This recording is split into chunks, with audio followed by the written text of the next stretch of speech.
Welcome back to Won't You Be My Gamer. We are playing Murder on the Orient Express, and we're just a couple of gamers who love knowledge and want to learn beyond video games. I'm Elise Willems. I'm Nicole Zawalich, and today we are joined by an Agatha Christie expert, podcaster, writer, Kemper Donovan.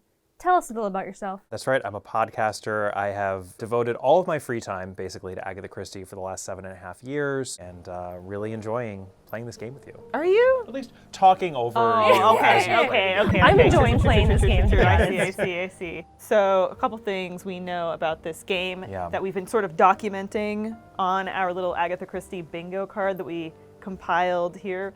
We know that we are on a train. There's been a murder. Yep. Involving a dagger. Okay, we didn't even circle that. That's a big plot point. Oh my gosh. A knife at least. 12 stabs Dagger's into a knife. Mr. Ratchet, who's an American with a bad rap. And Unearned. yeah, not liked by some people on the train, it would seem. And we're introduced to a character who is not from the books. She's an American detective. Right. And she has this file where she's got info on Ratchet. And then she also has a case file for a child who was kidnapped.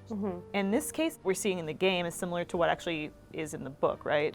That's right. So, I mean, in the book, we find out a few years earlier, there was this horrific child murder of a 3-year-old girl named Daisy Armstrong. We find out in a different way, I think, in this video game. We were talking about that a little bit last time, but this is a little bit more of actually a grounded way in because she just seems to have been this detective who doesn't exist in the novel, seems to have been investigating this child murder.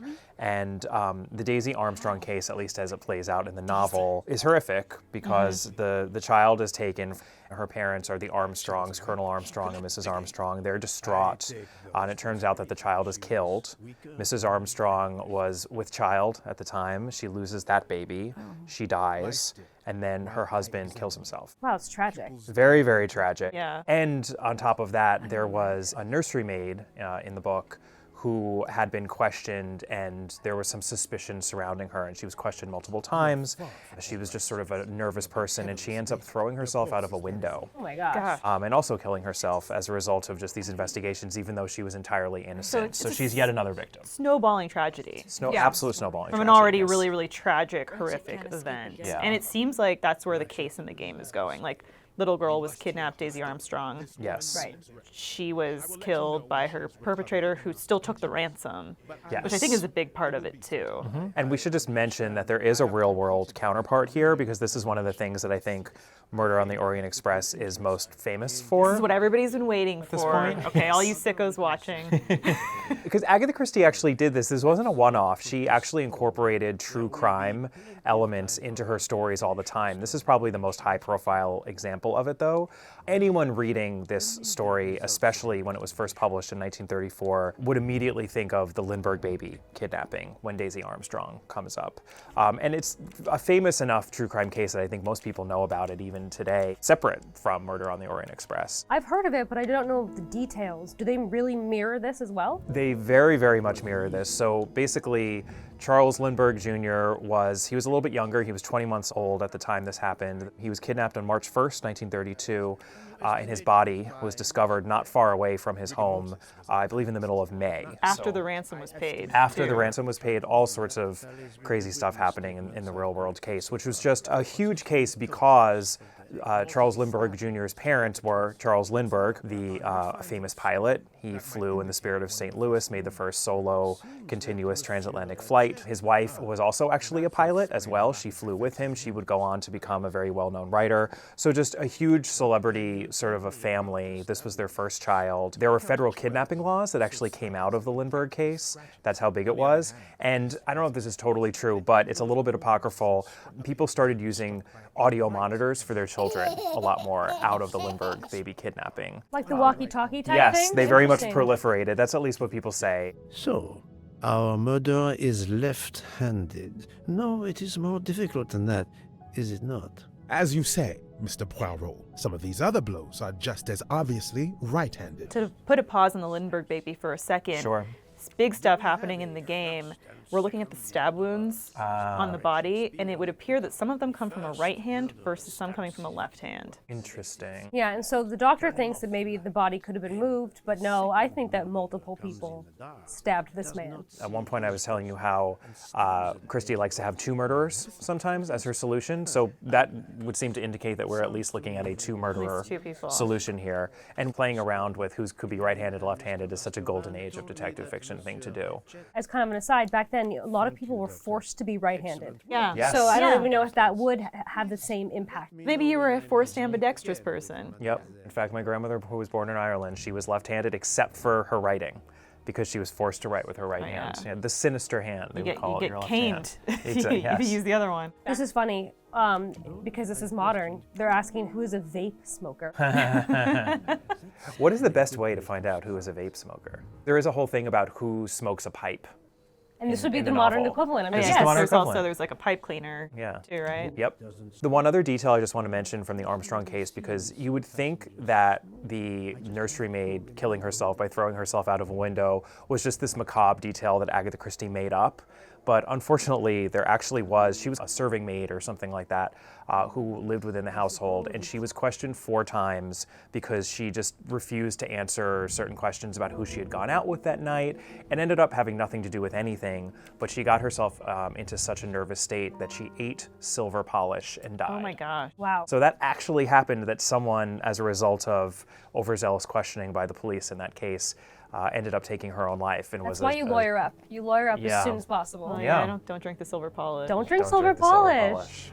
So there was just a book that was published a couple of years ago by this judge who has turned into a best-selling crime novelist, and she has this whole theory that actually it was Charles Lindbergh. There's this conspiracy theory that Charles Lindbergh, because Would that be the father? the father, yes, so the father of the baby, because the Lindberghs actually would go on to have 5 children, very much unlike the Armstrongs. You know, the Armstrongs in this backstory that Agatha Christie created, they did not survive. You know, the parents did not survive this tragedy, and we'll see why she actually needed to do that. But the Lindberghs went on to have 5 children. They actually moved to Germany. They kind of, sort of put themselves out there as Nazi sympathizers in the beginning of the Second World War. They ended up moving back to the United States and somewhat rehabilitating their reputation after that, but that was a very messy period for them. Yeah, that's a hard thing. Just be like, psych. Yeah. You know. Yeah. It seems that he might have had sort of elements of like white supremacist ideology. He also believed in eugenics, which was a little bit more. Wow, 3 strikes, buddy. Yeah. Yeah. I know, Yeah. I'm- Yeah. Unfortunately, in the 1930s, that wasn't as, I think, marginal of an opinion or a sort of belief system to hold yeah. as it is now, unfortunately. So anyway, the theory is that the baby, who in some pictures looks like he maybe has a slightly enlarged head and maybe had some quote-unquote birth defects, there is a theory that perhaps he then was willing to use his own child for purposes of experiments. It all God. sounds, to me, a little bit far-fetched. Yeah, a little but- sensational. I thought you were going to be like, they swapped the babies, but no, I was not Yeah. expecting experiments. on your own child. Yeah. Agatha Christie wrote this story right when everything was just exploding about the Lindberghs. Murder on the Orient Express came out on January 1st, 1934. The man who ended up being arrested and ultimately executed for kidnapping the Lindbergh baby, that did not happen until later in 1935, months after the book came out. So this was an open case. Wow. When she was writing about it, people didn't know who had done it. She went with it, and this is what she did. She ripped cases like this from the headlines, and she used them, and it sort of added to the fascination of the good fictional story that she created. So I think it was a very different experience reading Murder on the Orient Express right when it came out compared to how it is now. So when the killer was brought into justice, was it like unanimously felt that this was the right person, or was there pressure because of the book and the sensation around that? There was definitely a lot of pressure. It was this German immigrant, his name was Bruno Richard Hauptmann, who was executed for the crime. Till his dying day, he protested his innocence. Wow. He never admitted guilt. His wife also, to her dying day, insisted on his innocence. And that's a big part of these alternate theories, that maybe he didn't actually do it. He had some of the money that had been given as ransom money, because obviously they were able to keep track of it, the serial numbers and whatnot, but he claimed that someone else had given him that money and that was the person who had actually done it. So there was other evidence linking him to the crime. But yeah, it's as many real life cases are, a very messy and kind of upsetting whole thing. So I think we can strongly infer that Ratchet was connected to the disappearance of Daisy Armstrong in some way. Yeah. yes, we ultimately find out, right, is that Yeah. Ratchet is sort of the, if not the person who did the literal kidnapping, he is the man behind the kidnapping ring and the one who is ultimately morally responsible for the kidnapping and then murder of little Daisy Armstrong. And his actual name is Cassetti. So speaking of disappearances, this is what everybody always wants to talk about now because it's such a spicy story, but Agatha Christie went missing. We teased it in a previous episode. Kemper, are you getting tired of people talking about and asking you about this? I get a little frustrated because Agatha Christie is the best-selling novelist in the world, right? And she's so accomplished, and I think you could, and I certainly have, talked about her craft for hours upon hours upon hours, and I think a lot of people want to focus on her own real-life disappearance. But I get it, because it actually happened, and it's something that, you know, it feels like this person who created all these fictional mysteries actually has one real-life mystery of her own that doesn't really have a tidy solution, like the solutions that she was always able to come up with for her own mystery. So I understand the fascination, and I think any conversation about Agatha Christie would be incomplete without it. There's something to a woman who crafts the perfect mysteries, creating a mystery about her own life. Like there's something to that Yes. that I can see is very intriguing to people. If that is in fact what she did, which I think Yeah. it probably is not. Really, I think that what's at the heart of her 11-day disappearance in 1926 is a nervous breakdown, or, you know, a mental break, whatever you want to call Because it. her personal period life of was in mental illness. shambles. Her first marriage had been falling apart very gradually until it fell apart very quickly. And 1926 was basically the annus horribilis for Agatha Christie, because her mother also passed away in that year. Having that happen simultaneous with the breakdown of her marriage. And then she actually had to move out of her childhood home, and she was trying to go through everything that was there, having a horrible time of it. And her husband, within that moment, did not have a lot of sympathy for her, and it just became too much.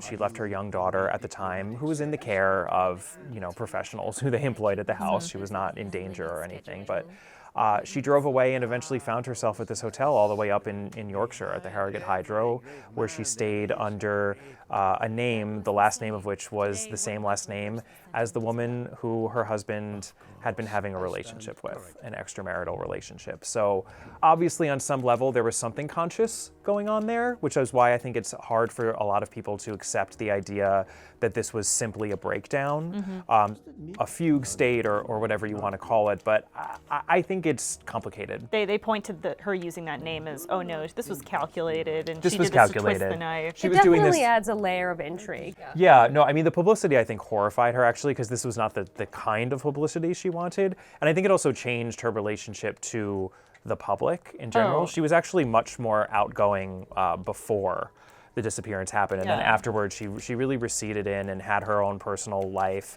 and did not like to do a lot of promotion for her books. If she did that now, she'd be scrutinized. Absolutely. So back then, you know, the scarlet letter you would get on you Yes. for that sort of stuff. And I think the way that people thought about mental illness as well, The stigma, yeah. the stigma attached to it, I think, as someone who had a young child and was worried about, you know, being able to retain custody, especially and then in the wake of this divorce that was happening from her husband, there was just a lot going on there, and it was a period of her life that she never wanted to revisit, but people constantly did because of this ongoing mystery. I'm struggling as a detective. You guys help me figure out who this woman is. She's American. Okay. She's 39. I think she's 39, but if it's 56, then I'm gonna have a problem Is she a with that. designer? Maybe no profession. Is this the Countess Andrenyi? So she's no profession. What are the age of 21? 21. Yeah.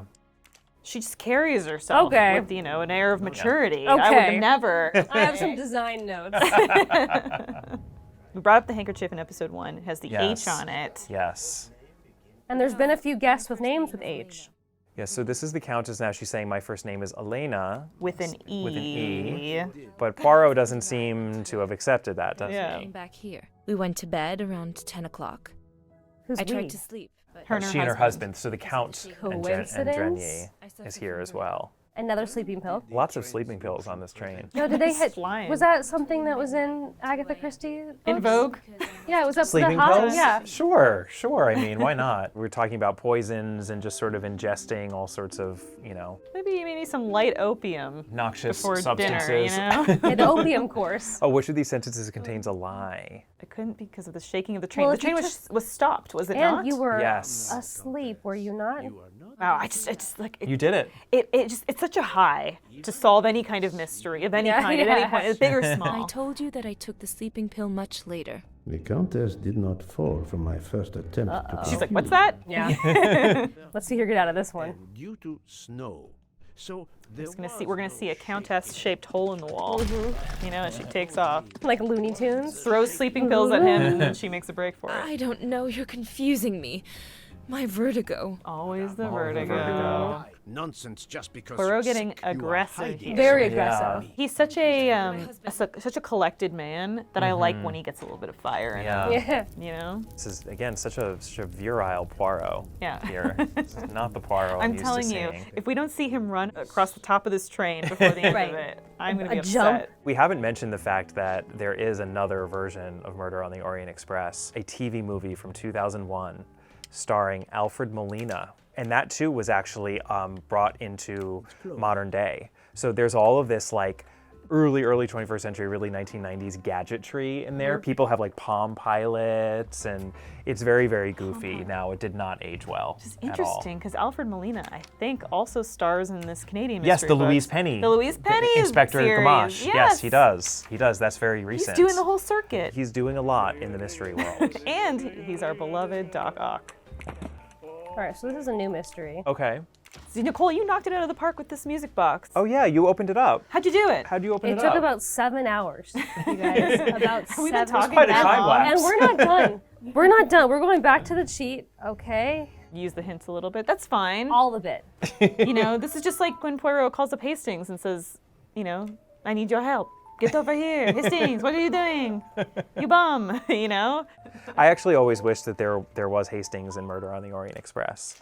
It's one of the first ones where she jettisoned Hastings because she got sick of him. Oh, really? Yeah. He's such a pleasant narrator. He is. though. I agree. No, I actually tend to prefer Christie's novels that are narrated in the first person. So if you've seen Ocean's 12, this is a Fabergé egg. No, that's not right. That's not right. But this is something. Oh, okay. For my beautiful young ladies, Helena. Helena. Hard H in Hard there. H. And Sonia. And look, that's clearly Countess Andreni, who said her name was Elena.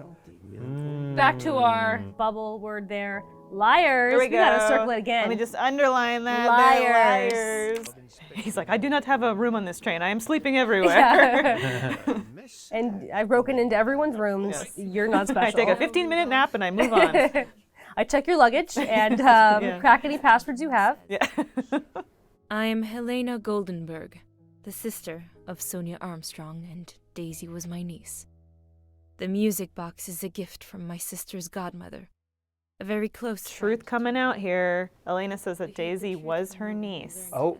Wow. And she's admitting that little Ratchet coincidental. was the man. Yep. And Ratchet was that man. That is also why you lied about the H in your first name?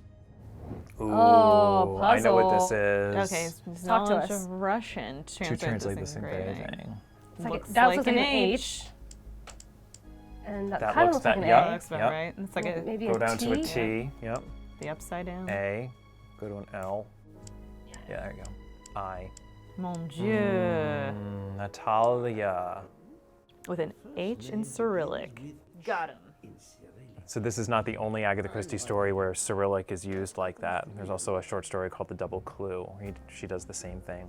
We made some inroads here. Yeah, we only have a Yes. few more suspects to talk I feel to. like we're closing in Yeah. Yeah. Solve the on our handkerchief. quarry Yeah. here. We're getting the connection Yeah. between Ratchet and the disappearance and the murder of Daisy. Mm-hmm. Part 4 is when Part it all 4. comes down. It's all going to come together. Yes, as Agatha Christie so artfully does. Let's solve a murder. Let's solve a murder.